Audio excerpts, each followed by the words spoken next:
интизорам. Инак номае дар даст дорем ки бисёр номаи ҳузнангез аст. Марҳамат, гӯш кунед ва фикрҳои худро дар комментария нависед. Пушаймонам аз шиносоии интернетӣ ва номардию шантаж. Ассалом аҳли гурӯҳ. Як духтари аммаам аз ман хоҳиш кард ки зиндагиномаашро бароятон пешкаш созам. духтари аммаам аз шавҳараш ҷудошудагӣ буд ва мехост бо тариқи интернет бо ягон ҷавоншинос шаваду оилае бунёд кунад. ба воситаи одноклассникӣ бо як ҷавоне суҳбат кард. Он ҷавон хеши аммаи духтари аммакам будааст, аммо дар сайташ расми дигар бачаро мондааст.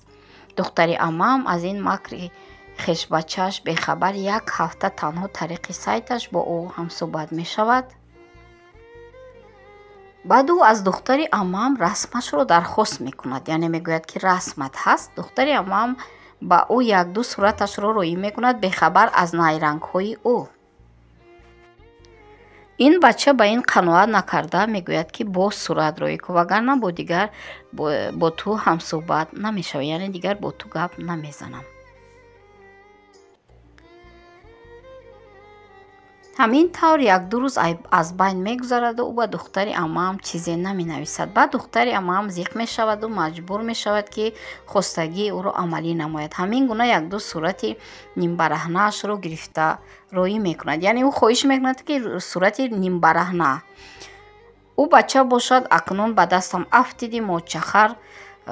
духтар гӯён механдад, духтар ҳайрон мешавад. бача бошад, охирин бор смс карда мегӯяд ки ту значит бо бачаҳои бегона дар окей суҳбат мекардаӣ. ман туро санҷидам, ман бачаи аммаи ту мешавам, мегӯяд ва инчунин хотиррасон мекунад ки охирин бор смс буд.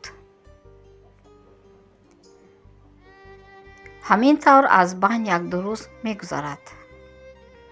ӯ баъди ин сурате ки роӣ карда буд, духтар ҳамаашро ба интернет мегузорад. ҳарчанд духтари аммаам зора мекунад ки ин корро дар ҳаёташ накардаасту номи духтариашро бад накунад, яъне ин гуна духтар нест, аммо ӯ ба ин гапҳои духтари аммааш гӯш надода, яъне имои духтари аммаашро дар чор намепартояд. пас аз он духтари аммааш ҳеҷ касро аз ин воқеа хабардор намекунад. ҳамин гуна як сол аз байн мегузарад. янгаш аз куҷое мефаҳмад шавҳараш да хабар мекашад.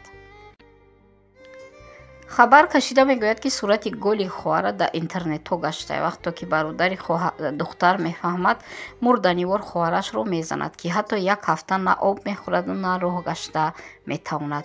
мурдаи аз кушта ҳам бадтар мекунад. хулоса дигар забони янгаш дароз мешавад, ба ҳар гуна гапу тӯҳмату таънаборонаш мекунад.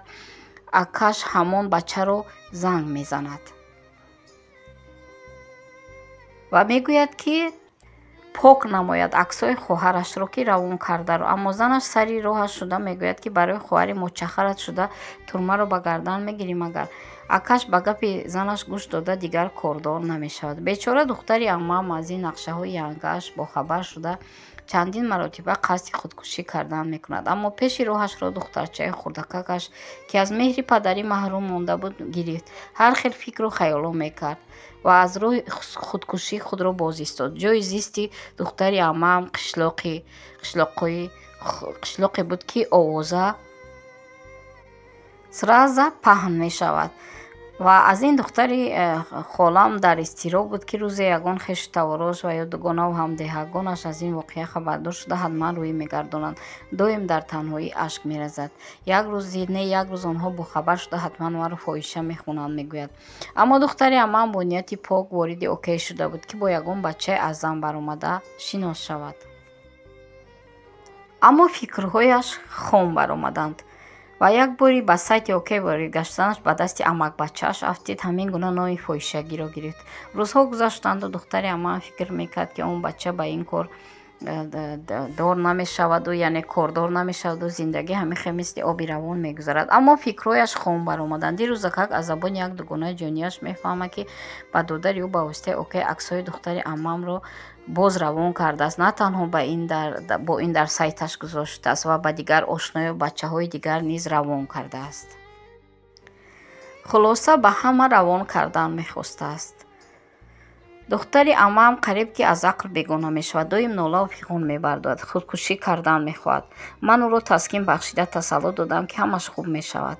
Мегӯяд, ки вақте ки дигар хешону ақрабон ин нафаҳмида агар расми маро дар интернет бинанд, ҳатман аз ман рӯй мегардонанд. Мегӯяд, ки ӯ доим гирияҳои зор дорад ва аз даргоҳи худованд ҷазои он номарди нобакорро талаб мекунад. Хулоса оё ягон қонун ё моддае ҳаст дар қонун, ки духтари амаам барои ин шантаж хешбачаашро ба суд муроҷиат намояд. Духтари амаам мехоҳам аз ин саргузашти так ба дигар духтарҳо ибрат шавад. мехоҳам, ки аз ин саргузашти талх ба дигар занону духтарон дарси ибрат шавад, ки пеш аз шино шудан аввал андеша намояд. ин духтари амаи яъне нафаре ки навишт барои ҳамаи шумо занои азиз як ибрат бояд бошад. боқӣ худованд нигаҳбон шаваду ва ҳар куҷое ки бошед посбони саратон бошад. илоҳу омин ва раббулоламин. Апай Шаҳлоҷон ва кулли аъзоёни кошонаи Шаҳло.